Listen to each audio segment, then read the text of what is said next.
pandemic has made it. Just like you, it's also shown me my strengths in terms of being vocal about these issues and in terms of sort of demanding better for us as restaurant workers and workers in general.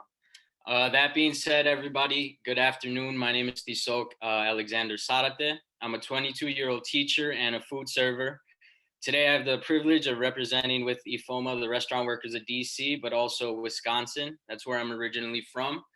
I would like to first say that to all those going on strike today, I am with you and stand in solidarity with all of you demanding a deserved fair wage. I believe that now more than ever is the time that we stand up to greed, and that it's also the time to get our stories out into the world because we deserve to be heard.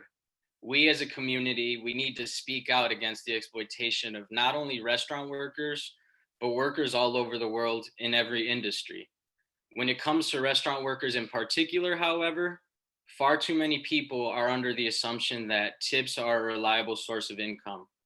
And it turns out the majority of the people that believe that have never worked in the industry themselves. We're expected to take our job seriously as servers and as cooks, but whenever we mess up, whenever we take too long or forget to bring someone their ketchup, customers are so quick to say, how hard can it be? And it's a slap in the face because at the same time, we are expected to put up with poor working conditions and keep our composure when these customers harass us.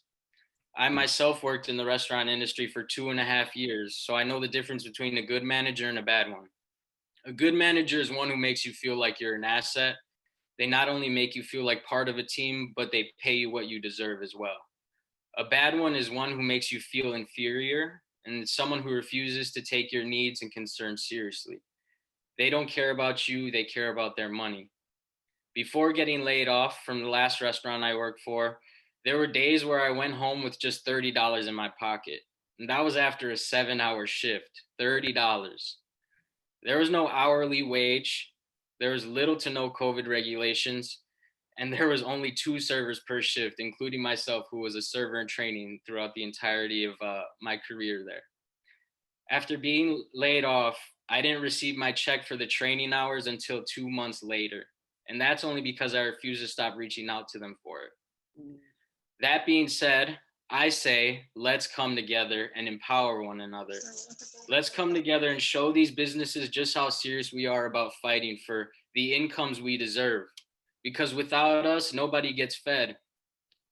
I'd like to conclude by reminding you all just how important your voice and actions are to this cause.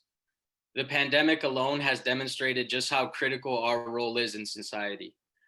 Corporations are now begging their employees to return to work, and our politicians are starting to listen. But most importantly, we are coming together to protest and speak out against this injustice. So keep on fighting because I believe that we can and will earn our fair wages. Thank you.